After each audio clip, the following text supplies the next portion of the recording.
This is a 1989 Lamborghini Countach 25th Anniversary Edition. It is, bar none, the most iconic, ridiculous, insane exotic sports car to come out of the 1980s. And today, I'm going to show you why. Before I get started, I should mention that I borrowed this Countach from Performance Auto Wholesalers, an exotic car dealership with an amazing inventory of really cool cars, including this one, which is currently listed for sale, here in Miami, Florida. Miami, Florida. Of course I'm in Miami, because this car with its ridiculous styling and its giant rear wing and its crazy red interior, it just wouldn't make sense anywhere else. Today, I'm going to show you around the Lamborghini Countach, and I'm going to show you all of its weird quirks and strange features. There are many. Then I'm going to get it out on the road and find out something I've always wanted to know. How does the Lamborghini Countach drive? And then finally, I'm going to give it a Doug score. Now, for more of my thoughts on the entire Countach experience, click the link below to go to autotrader.com/oversteer, where I've also compiled a list of all the other most unique and exciting and weird 1980s cars that are currently listed for sale on AutoTrader. But before I get started, a little Countach history lesson. The Countach came out in 1974, and it was sold all the way through 1990, which means you could buy this car in 3 decades. Not many exotic supercars can lay claim to that one. Now, the original design of this car was a very simple look, designed by Marcello Gandini of Bertoni. But the way that Lamborghini kept this thing fresh over all those years was they just kept changing it, constantly updating it with new wheels or with fender flares, with a giant rear wing. They added power. The Countach of later years barely looks anything like the Countach of earlier years. And this one was the craziest Countach of them all. The 25th Anniversary Edition, which came out in 1989. It had these giant hood strakes on the side. It had this huge body kit and this giant wing. It was absolutely ludicrous. Interestingly, this version was styled by Horacio Pagani. You may have heard of him. Anyway, while collectors fawn over the early Countach models for their simple look and clean design, I've always liked this one best because to me, it was the most ridiculous example of the most ridiculous car. The 25th Anniversary model was also the most powerful Countach. It had a 450 horsepower 5.2 liter V12 compared to just a 370 horsepower 3.9 liter V12 in the earliest models. I've also always loved it for all of its weirdness, which I'm going to show you right now. I'll start on the outside with one of the most interesting things about the Countach. That would be the side windows. Now, if you look at it, you have a lot of side windows. Window 1, 2, 3, and 4. The only problem is that this window, and this window, they don't open. And this window only opens halfway. I'm serious. Allow me to demonstrate.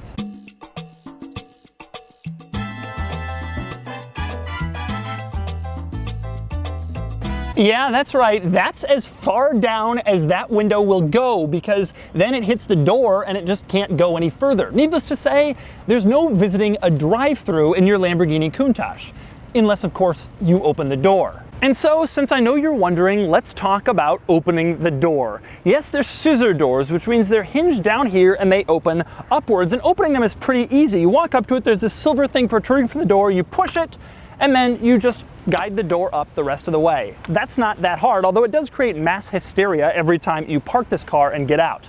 The hard part is if you've locked the door and then you need to open it with a key. Now, Lamborghini placed the keyhole for this car underneath the little silver thing here. So in order to unlock or lock the doors, you walk up to your Countach looking all cool, and then you have to stick the key underneath the silver thing, which doesn't look very cool. And then you twist it and untwist it in order to lock or unlock, and then you can get inside. Another one of the Countach's most ridiculous characteristics is its dinky little horn. Take a listen.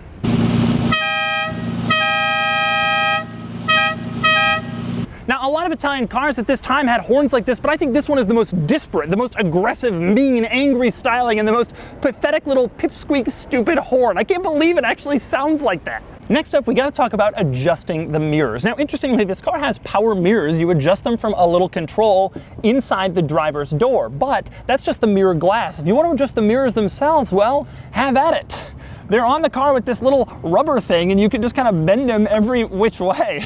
It's hilarious. It looks like a cartoon in a $300,000 supercar. Another interesting feature in the front of the Countach, that would be the pop-up headlights, because of course this 1980s supercar has pop-up headlights. Now, if you look at the front of the Countach, you'll see a set of exposed lights. Well, those are the turn signals and the parking lights. Push the headlight button inside the car, and the true headlights, the pop-up headlights, pop right up, just as you'd expect them to if you want to have the most excessive 1980s experience. Now, back to the glass in this car. One of the most interesting styling details about the Countach to me is that every single piece of glass in this car is dead flat. Everybody else was using curved glass at the time, at least around the edges of the windshield, but Lamborghini, it's almost like they couldn't afford curved glass. So every piece of glass in this car completely flat. It's really unique, even at this time period. And it contributes to the car's crazy wedge shape. Next up with the Countach, we gotta talk windshield wiper. Now, a quick glance at this windshield wiper, you already realize it's gigantic. It has two huge wiper arms. In fact, if you look closely, you'll see that it has two windshield wipers. But the problem with this giant windshield wiper is, of course, like everything else in this car, it was designed ridiculously. And so when it wipes the windshield, it stops directly in front of your face. Take a look at it from the inside.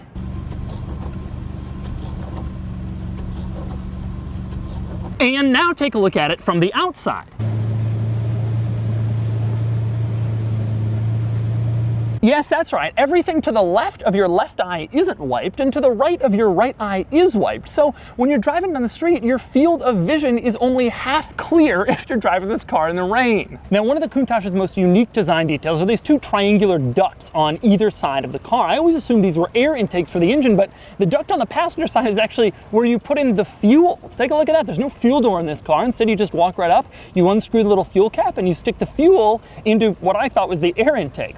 Who knew? Now, moving along to the back of the Countach, something I'm sure you already knew is that the Countach's engine is back here in the back under this hood. Obviously, everybody knows that. This is a mid-engine car. What you may not have known is the Countach's trunk is not up front. Instead, the trunk is back here, and it's actually surprisingly spacious. This car looks pretty crazy with both of these things open, doesn't it?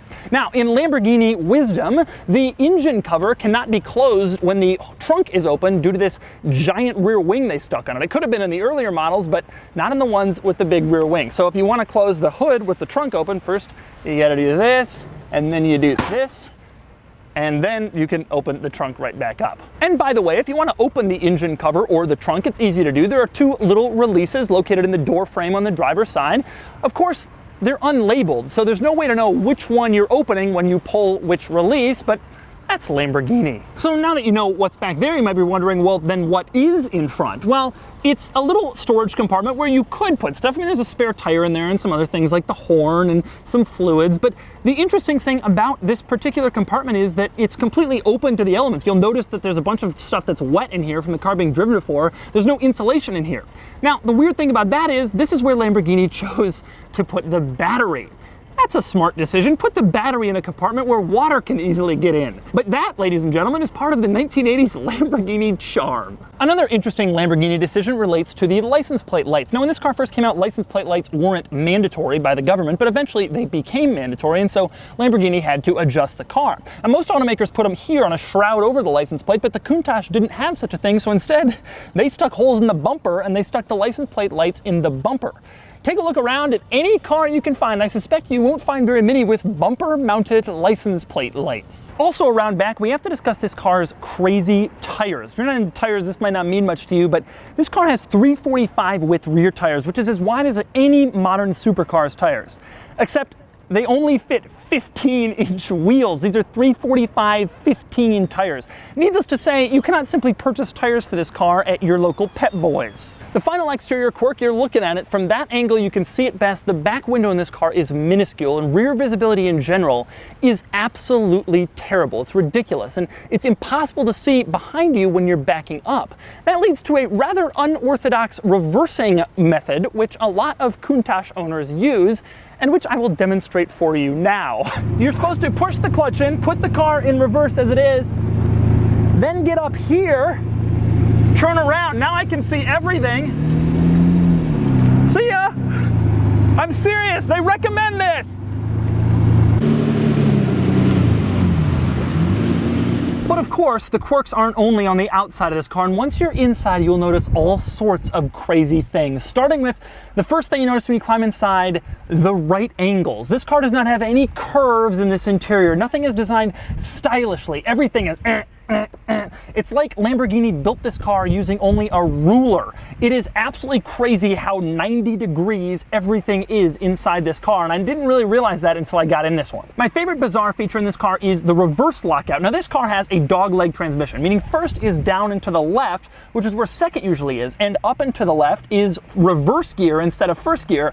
Now you don't want to screw that up. You don't want to accidentally shift into reverse when you're trying to shift into first when you're driving this car down the street, so Lamborghini has thought of that. There is this little silver switch and it will lock you out of reverse gear, except there's only one problem. You have to manually put it there. So every time you get out of reverse, you back out of your driving in the morning, you're supposed to flip the switch back so you don't accidentally shift into reverse while you're driving down the street.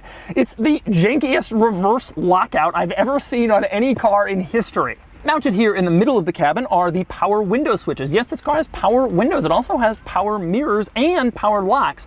But the power window switches are the strangest because they operate the wrong direction. You push them up and the window goes down. Interestingly, they show that on the window display themselves. If you push it up, it goes down. It does what it says, but why is it mounted that way?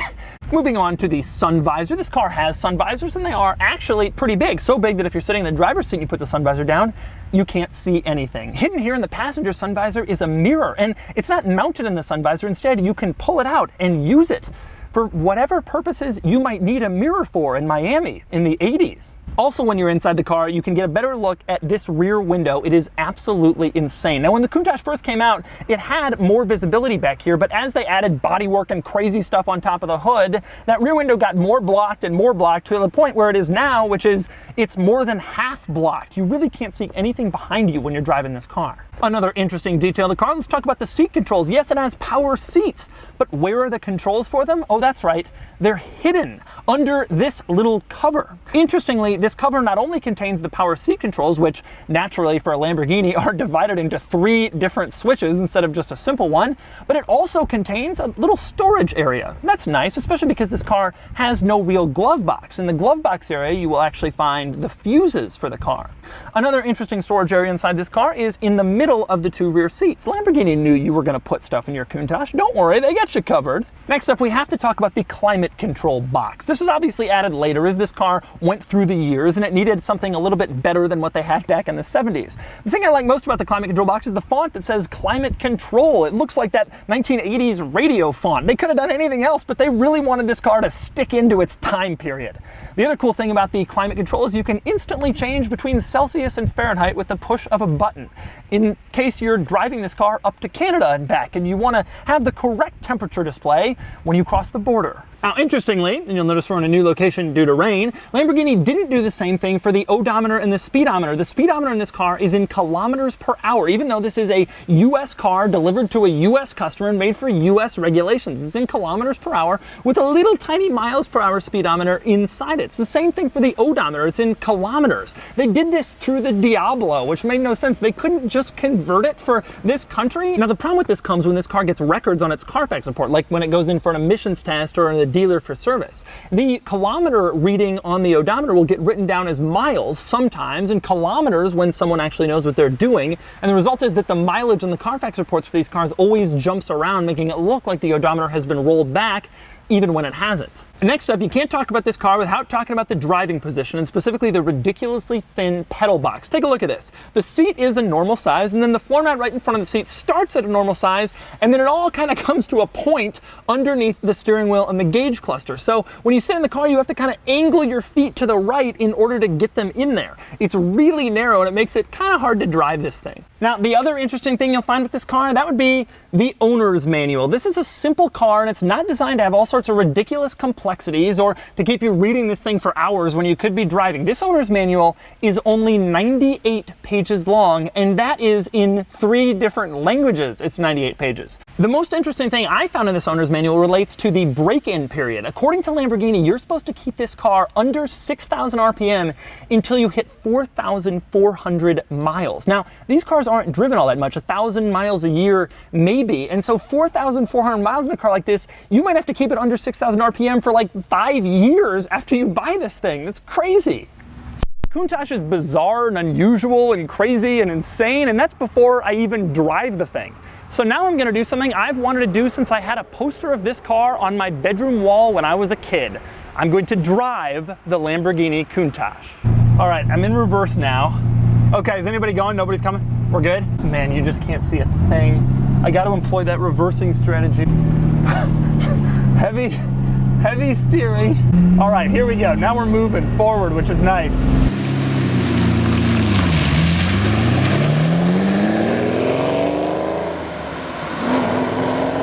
"50 kilometers, according to the speedometer, which is doing this. I can't believe this. This is so crazy.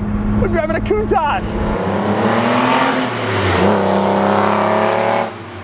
My knees are sort of around the steering wheel. So the thing you can't help but notice is that the pedal box is shifted to the right, which is just terrible design and hilarious. I just can't see behind me. I literally can't see anything.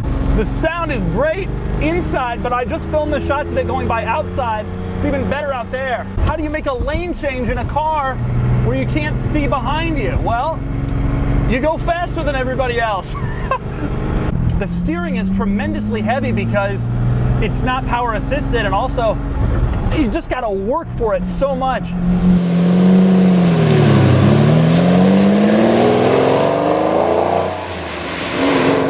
The clutch isn't actually as heavy as I thought it would be. I think the clutch in the Testarossa and the 512 TR is actually heavier than this, which is surprising to me. Because I would have thought Lamborghini would have been like, yeah, just give them a heavy clutch and don't worry about it. It is heavy. Let's not pretend it isn't. It's not that heavy.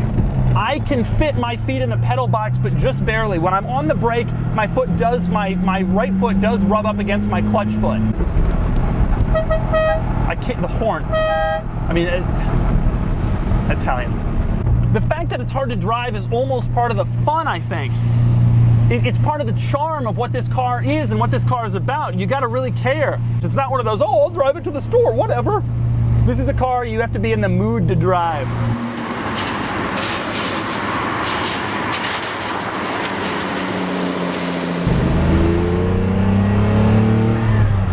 Listen to that.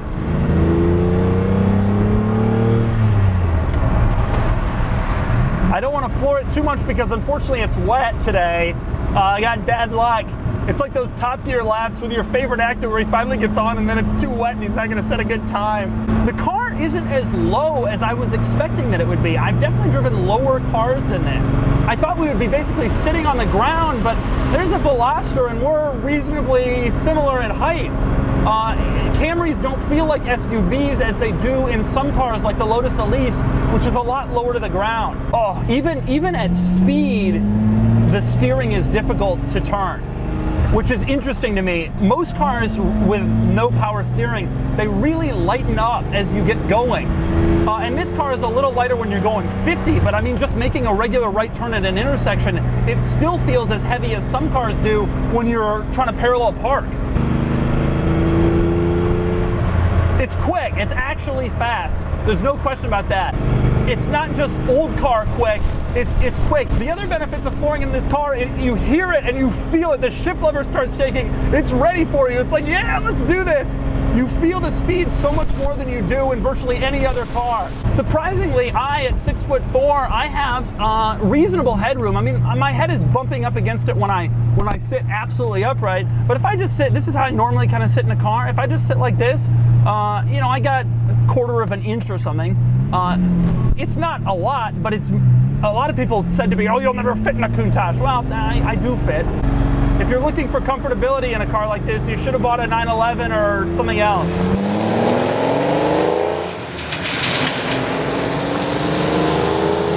The car feels reasonably stable, not like that F40 though. This car was clearly more of a, to put this charitably, a hand-built vehicle. The steering feels a lot heavier around the corner. The car doesn't quite feel, I mean, it bumps and shakes and rattles a lot more. This car is definitely not built for 200-mile-an-hour consistent Autobahn cruising. One of the incredible things about this car is the AC blows like tremendously cold. It like feels great. I can't explain it. it feels like I'm sitting in my Mercedes. Everybody is taking pictures, everybody is noticing, everybody is tremendously excited. I mean, heads turning. Even in South Florida, which is home to Lambos and Ferraris for days, even here, this car makes a scene. The thing about this car is, at no point when you're driving the Countach will you escape the Countach experience. Your either head is hitting the thing, or you're accelerating, it's loud, or it's raining and the wiper's blocking your face. There is no point where you're just like, oh, I forgot I was in a crazy, ridiculous car. You will always remember what you're driving when you're driving this car.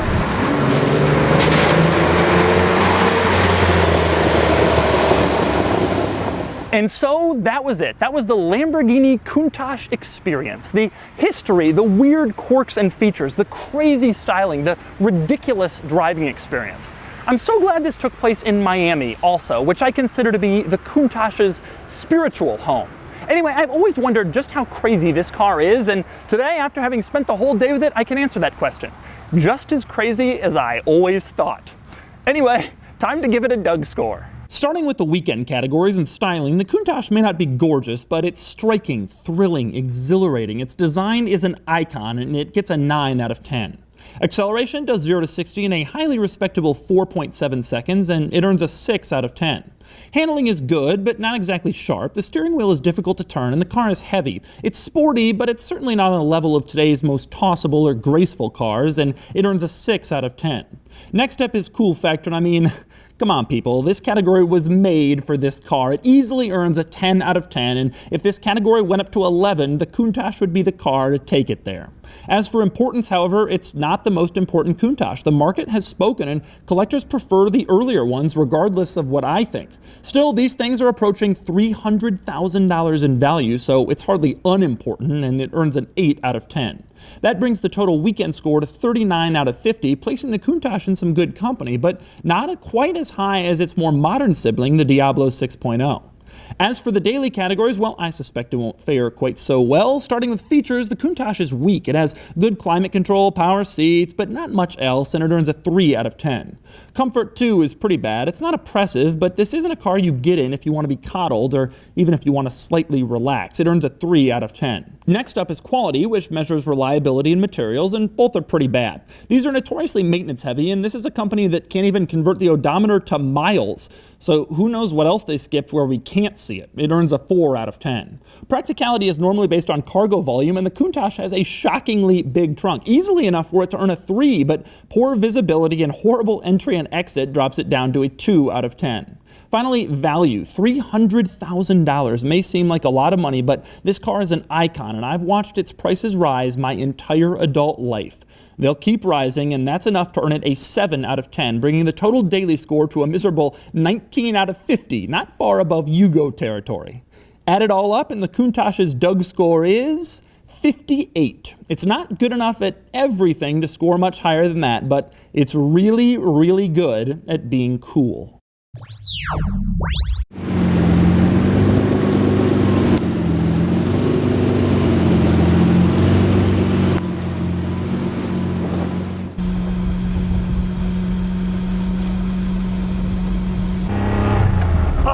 Second.